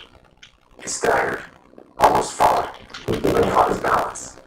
That's it, Goku asked, a smile touching his lips. You're afraid of losing your jobs. He gestured to the sleeping dragon, whose breathing had steadied, the chaotic rumbling calming down into a rhythmic hum. Goku said, he didn't wake up to destroy you. He woke up because I Maybe he doesn't want to burn the garden down. Maybe he just wants to see what grew. Goku took a step toward the Grand Minister, extending a hand. It was a gesture of madness. A mortal offering a hand to the second highest being in existence. You guys are so obsessed with keeping everything perfect, Goku said. But perfect is boring. And perfect things are brainless. Like your staff, Whis. He looked over his shoulder at Whis, who was still holding the two pieces of his scepter. Let him wake up, Goku said, turning back to the minister.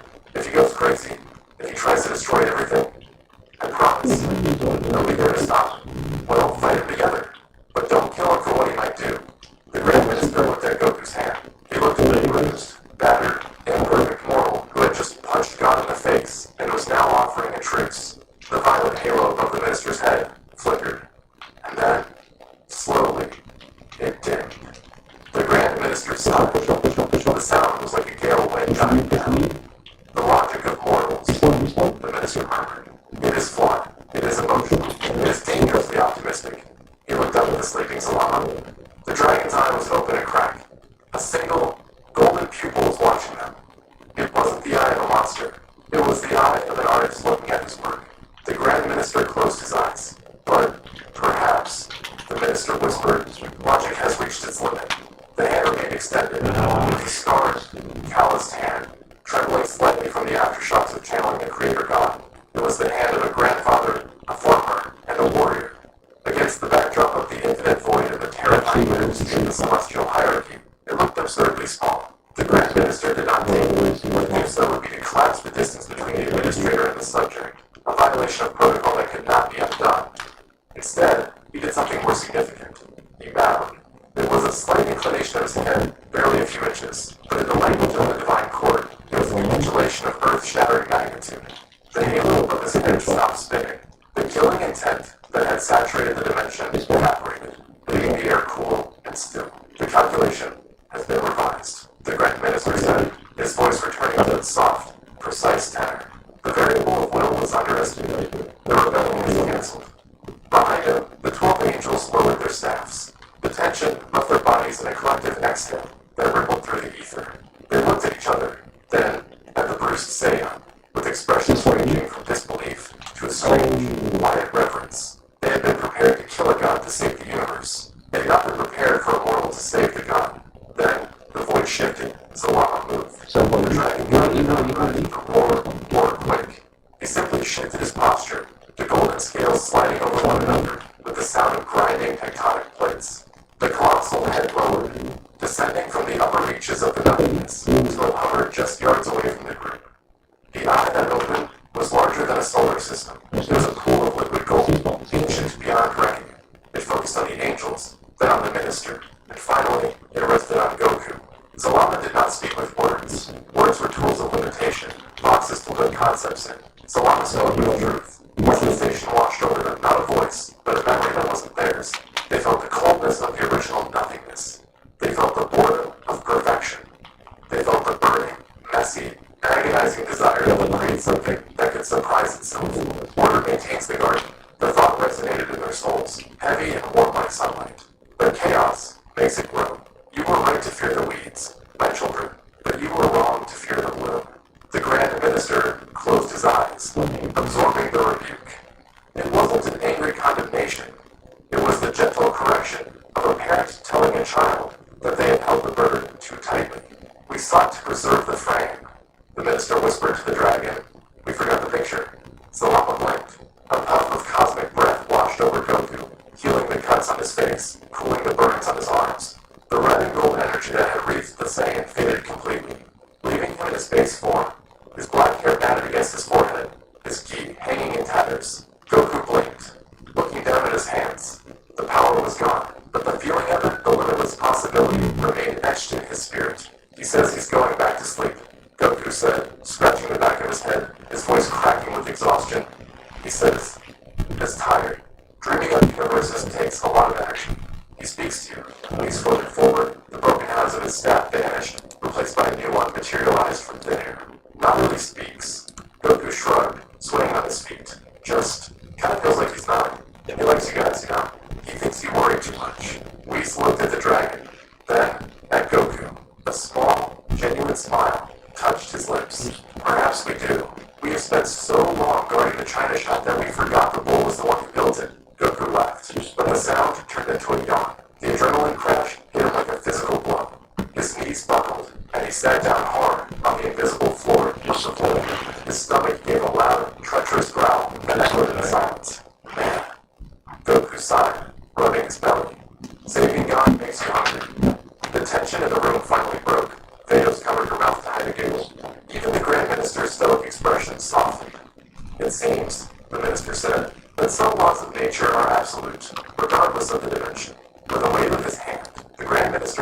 sat at a low, circular table in the middle of the void.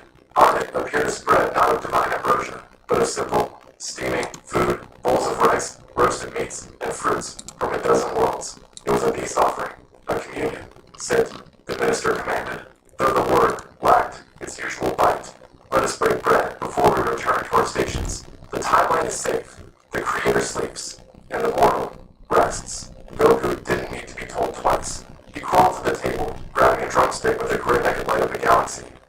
We sat beside him, his movements elegant as always, but there was a new closeness in his posture. He wasn't just sitting with a student, he was sitting with a peer. For an hour, there was no talk of erasure, no talk of power levels or cosmic duty. There was only the sound of eating, the clinking of cups, and the quiet hum of the dragon god slumbering in the background. As the meal ended, Goku stood up, wiping his mouth. He looked at Whis. Does this mean I'm fired? Goku asked. You know, since I fought you and all. Whis stood, tapping his staff on the ground. Fired? Oh, no, Goku-san. You proved today that your training is woefully incomplete. Goku blinked. What? I beat the Grand Minister! Well, kinda. You relied on the chaotic energy of a dragon god to bypass your lack of refinement. Whis said, his eyes twinkling. You abandoned technique for brute force. It was effective, yes, but it was messy. We have much work to do to integrate that. Passion, with true discipline. Goku groaned, his shoulders slumping, but he was smiling. I knew you were going to say that. Come, Whis said, placing a hand on Goku's shoulder. Let us go home. The whole will be wondering why the sky turned purple for a moment. Goku turned to the Grand Minister. Hey, next time you guys get scared, just ask, okay? We can figure it out. The Grand Minister nodded slowly. We shall endeavor to improvise. Whis tapped his staff. A column of light enveloped them. As they began to ascend, leaving the world of void behind, Goku looked back one last time.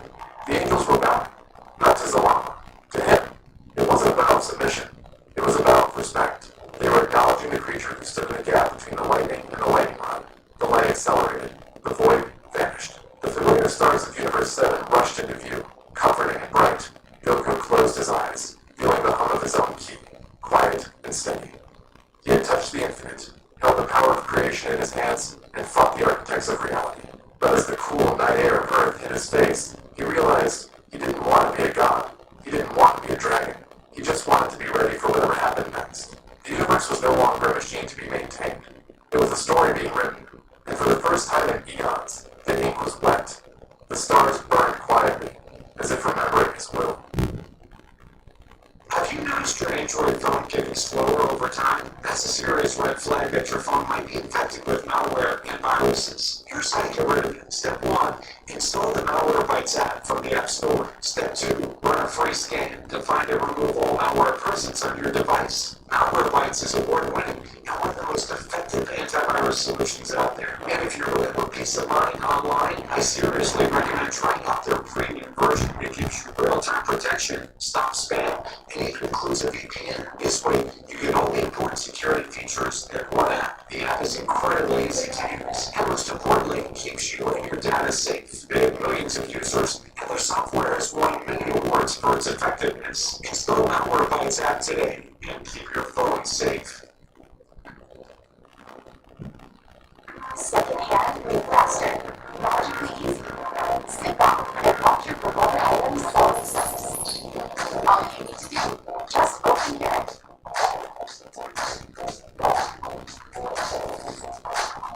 Great choice. Don't worry, we'll handle the rest too. Sounds everything looks quick and simple. All we have here, repair AI.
you made me as well.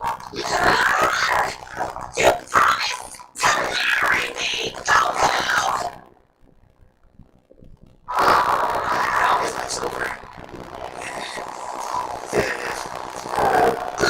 Is that all you can say for yourself?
Green light, a golden fashion. It's not every day that a king needs his throne. For you, I am a royal exception.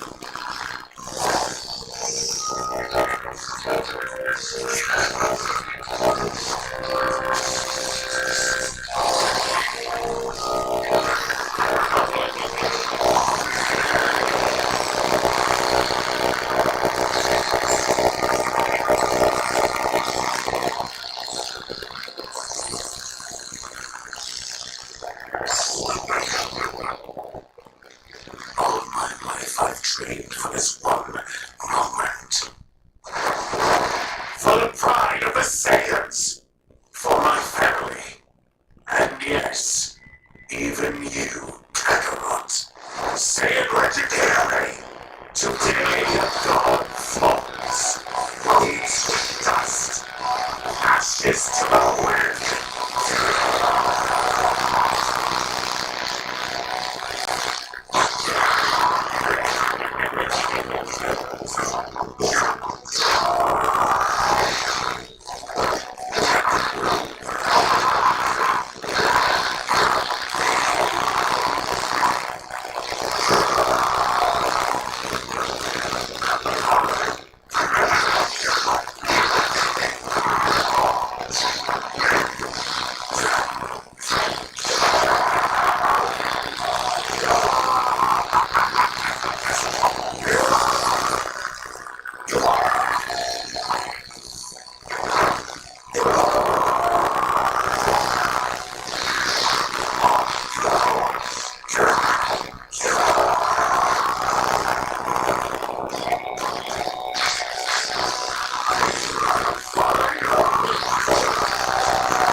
Get Creek starting at $3.99 a month for your first 3 months.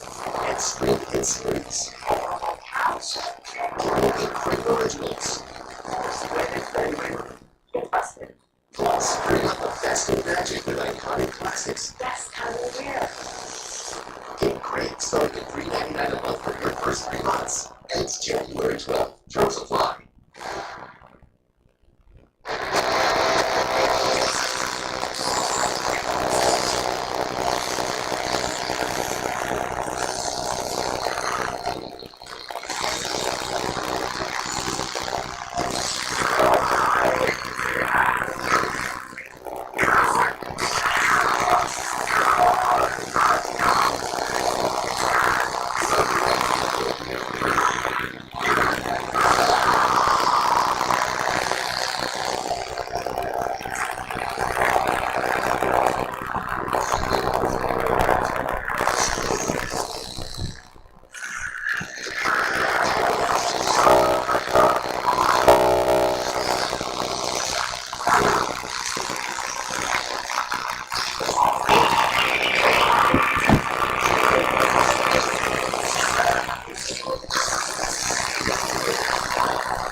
Iridescent silver and jagged dragon scale, his fist aimed at the center of the Grand Priest's calm.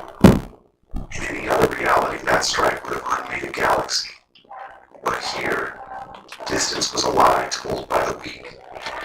As Goku's knuckles neared the angel's face, the space between them didn't shorten. It expanded, stretching into an infinite golden desert of logic. The Grand Priest did not move. He did not raise a hand. He simply adjusted a thought.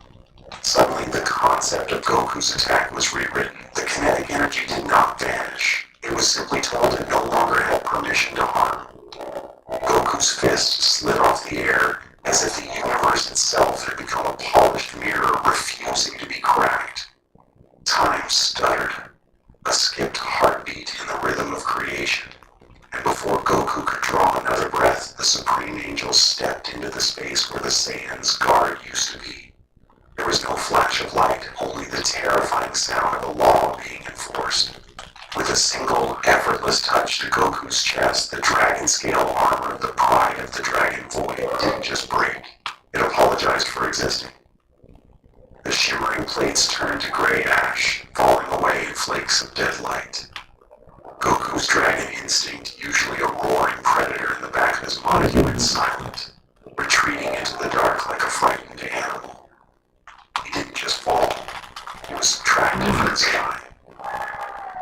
As his body slammed into the crystalline floor, coughing out plumes of golden ki that bled into nothingness, the Grand Priest looked down with eyes that had seen the birth of every star, and felt nothing for any of them. You fought well for a stain, the angel whispered, his voice a freezing wind, but a stain does not dictate the color of the canvas. Before the final thread of hope is severed and the ink of this timeline dries into shadow, stay with us. Witness the moment a father's love becomes the ultimate forbidden power. The throne room of his high heavens did not resemble a battlefield. It resembled a cathedral built of frozen light and absolute silence. There was no wind here, no scent of ozone, no heat from the friction of moving bodies. In this realm, the Grand Priest was not merely a resident, he was the architect of the air itself. Every molecule of oxygen was a calculated gift, and every law of Blade physics was a decree that could be retracted at a moment's notice. Goku stood at the center of this terrifying perfection, his silhouette a jagged, defiant tear in the tapestry of divinity. His dragon-scale armor pulsed with a rhythmic subject glow, the scales overlapping like the hide of a primordial beast. Each plate of the armor was forged from the fires of the dragon void, carrying the weight of a dimension where time was a broken gear. His eyes, once the soft, curious windows of a martial artist, had hardened into the predatory slits of a true dragon. He could feel the dragon seed in his chest, a heavy, thrumming heart of pure sovereignty that refused to acknowledge the authority of the angels. I can see them now. Goku's voice rasped, a sound like grinding stones. The strings, the laws, they aren't just in the air, they're in Xeno. They're in the way the stars move. The Grand Priest stood 20 paces away, his hands clasped behind his back, his expression as unreadable as a blank page. He did not look like a warrior. He looked like a gardener observing a weed that had somehow learned to scream. To the Supreme Angel, Goku's power was not a threat. It was a grammatical error in the sentence of the universe.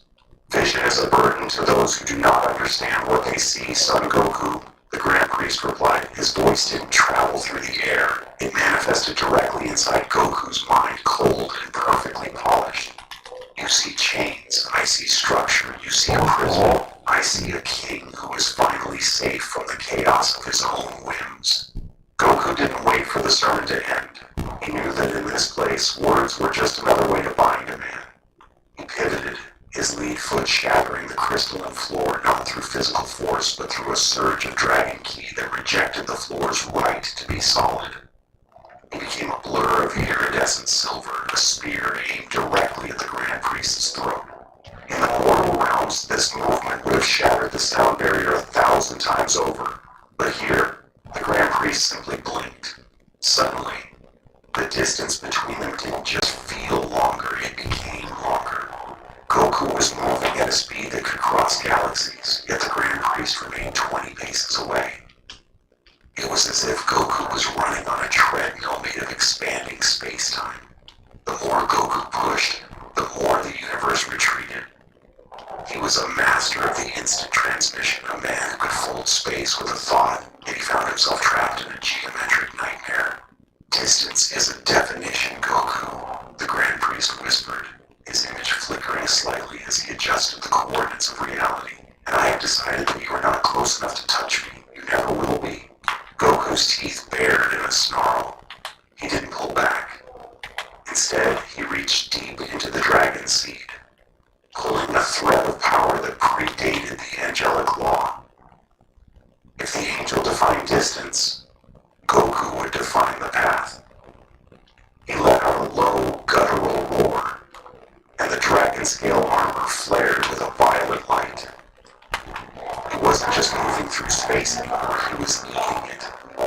The scales on his arms vibrated, emitting a frequency that began to unwrite the Grand Priest's facial barriers. For the first time, the Grand Priest's eyebrows twitched. A hairline fracture appeared in the air between them, a literal crack in the logic of the high heaven. Goku's fist, encased in a gauntlet of shimmering dragon hide, began to close the gap. 19 paces, 18, 17. The air began to scream. It wasn't the sound of wind, but the sound of the universe protesting the violation of its own rules. Goku's dragon instinct roared in his ears, a primal drumbeat that drowned out the angelic hymns. He could see the chains of authority now, thin golden strands of light that bled out of the Grand Priest's fingertips and wrapped around Zeno's tiny slumped form on the throne. I'm going to break every one of them, Goku vowed, his voice a thunderclap that shook the pillars of the palace. Starting with you. The Grand Priest did not recoil. He simply sighed, a sound of profound disappointment that carried the weight of collapsing suns. As Goku's fist carved through the 16th pace, the golden strands of Angel Law didn't just resist. They began to weave themselves into a new tapestry. You're attempting to use the power of the dragon to overwrite the mandate of the heavens, the Grand Priest observed. He raised a single finger, tracing a glyph in the empty air. But you forget, son Goku. The dragon provides the breath of life, but the angel provides the rhythm. Without rhythm, the breath is merely noise. As the glyph ignited the very concept of you.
to strip the permission off of reality.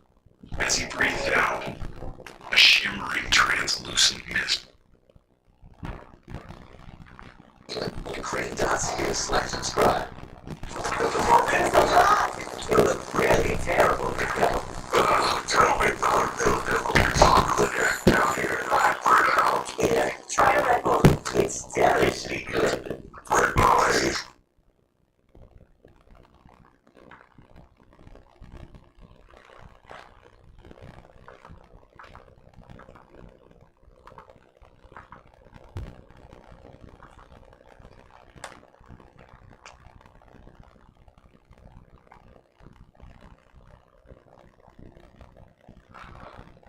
Rolled across the crystalline floor. Where the mist touched the Grand Priest's golden barriers, the light didn't just dim, it vanished, as if the very idea of a wall had been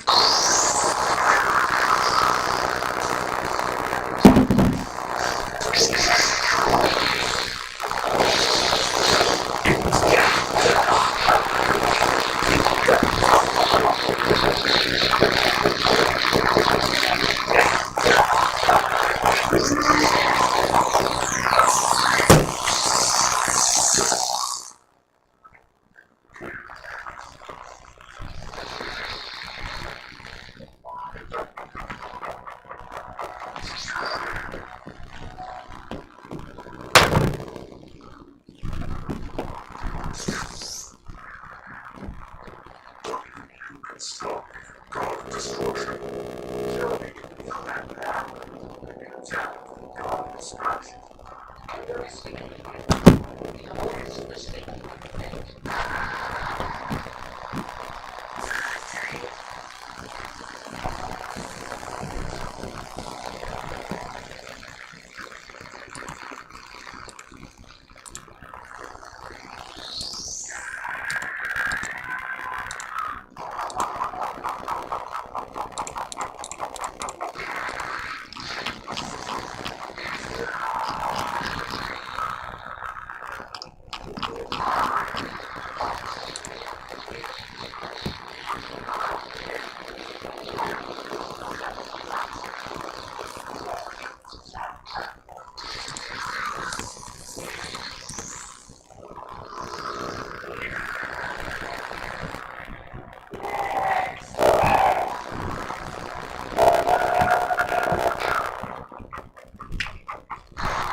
What is this?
today, Schweitzer is only getting back to the remarkable thing.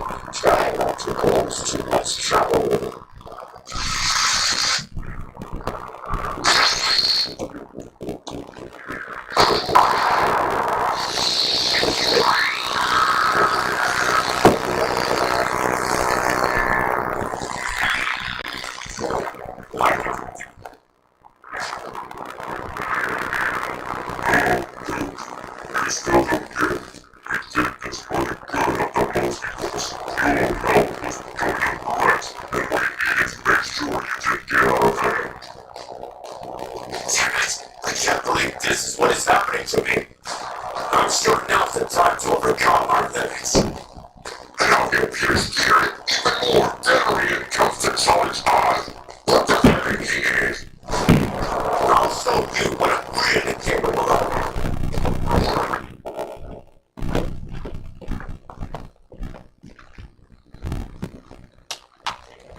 fucking fuck all of them. Just fucking like Dragon Ball Z.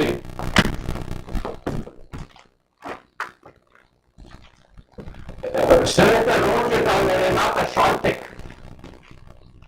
Why are you going to do that?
Fuck.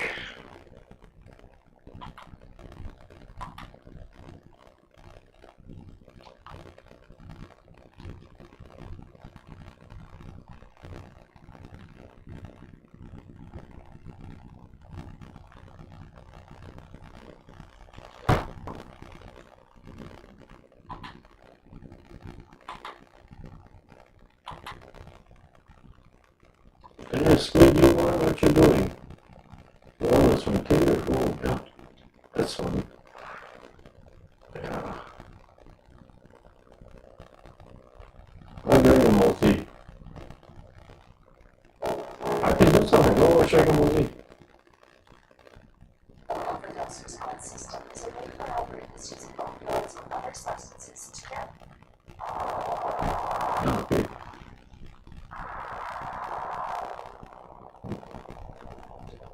I'll go check a movie. I'll do something. Okay.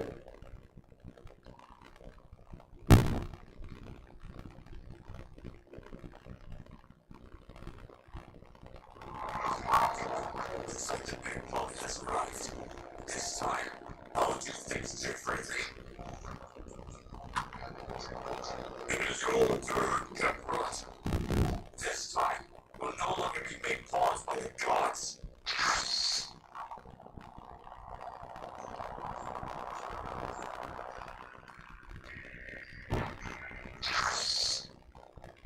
Welcome. You're at sort of disadvantage in fighting the severe circling form, but even so, he keeps smiling. This time, I already made my decision. What was your choice, Mr. Goku? Will you join us and become a destroyer? I've waited a long time for this, son Goku. It's time to find who will be the destroyer of everything. Just like the thoughts of the gods have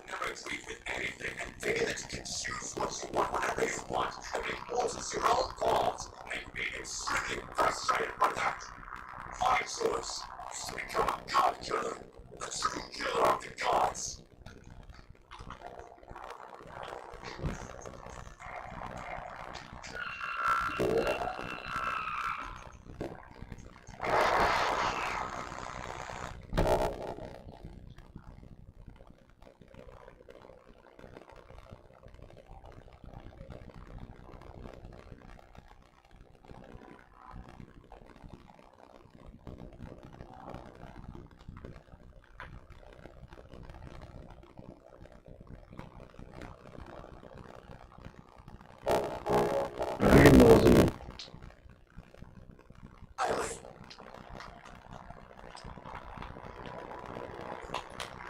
I don't know what Sharky Mosey. Yeah. Oh, damn.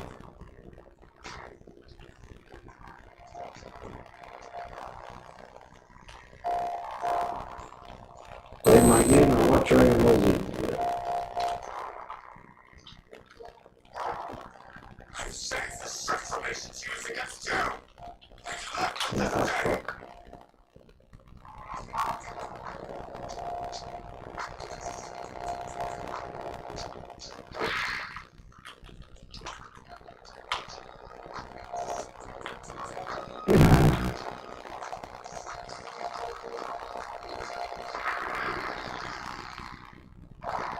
Come on, die it out, guys. Fuck, man.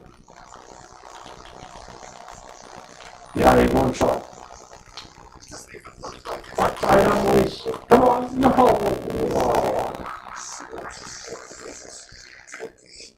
Last year was able to activate his certain because he finally completely mastered his sorcerer instinct.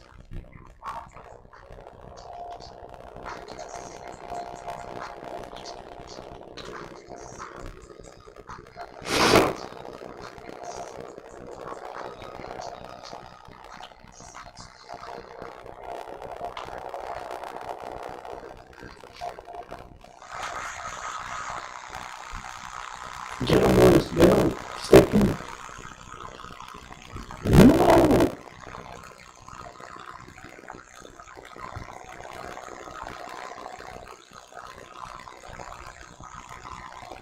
Nice.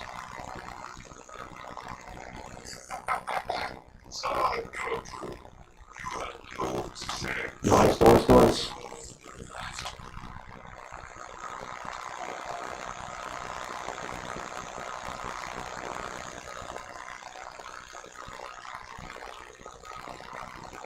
The stream cut short this morning because I got caught up in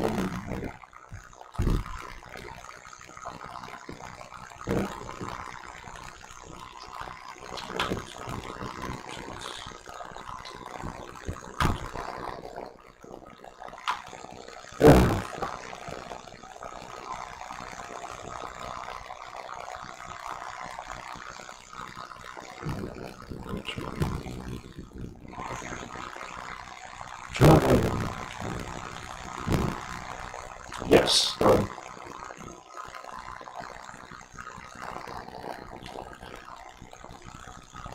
him.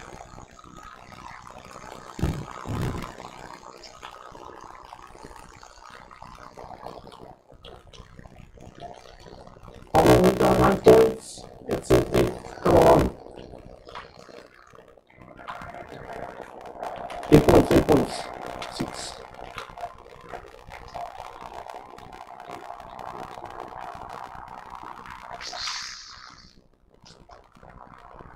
I should have said not these things.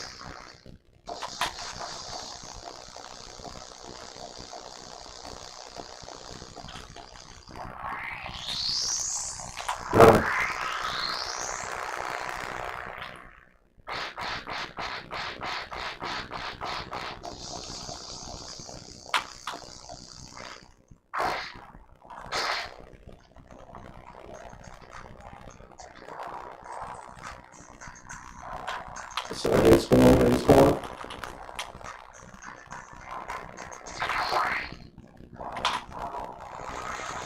Yeah, that's one.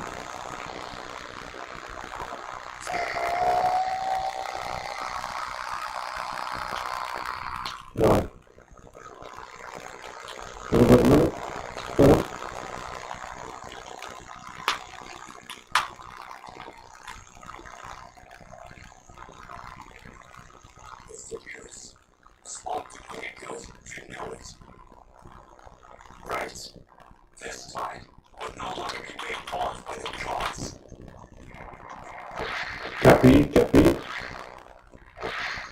Capi? On the phone line. Oh, fucking.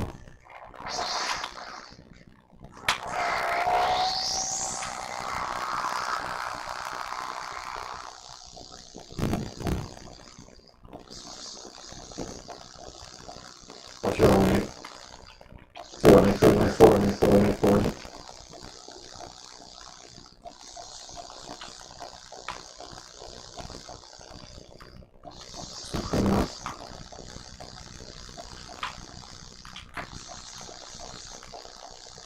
Go. Let's go.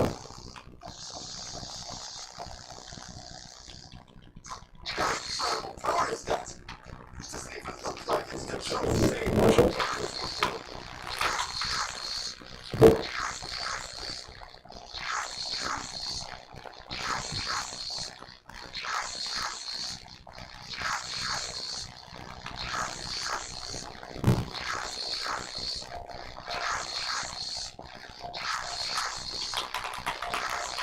Somewhere ready?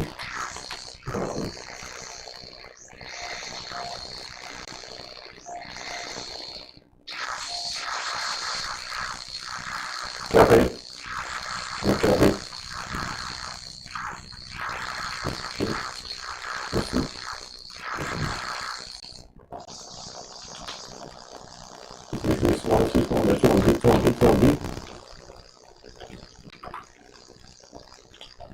Oh, fuck.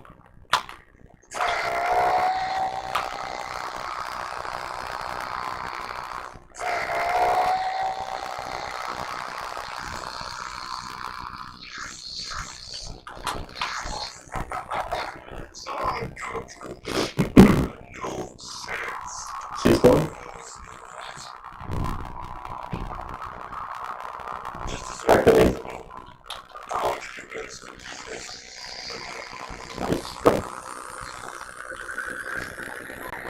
Let's see.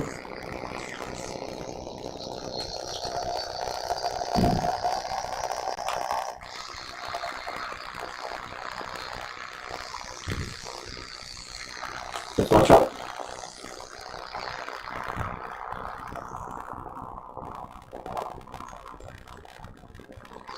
Activate.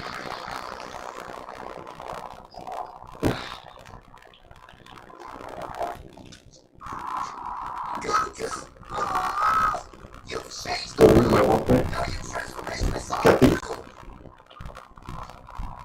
Move up. Go.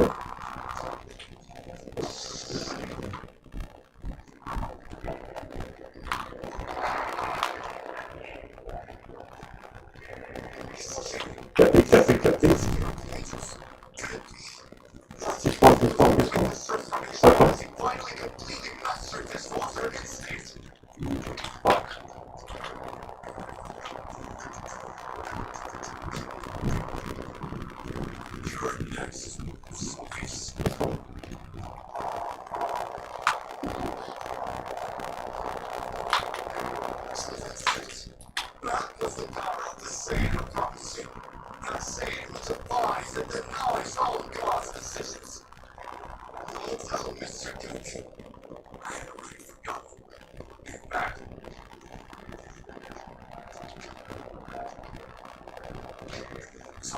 Respawn. Fuck.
life, yet you still want it. Come on, man.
Take this.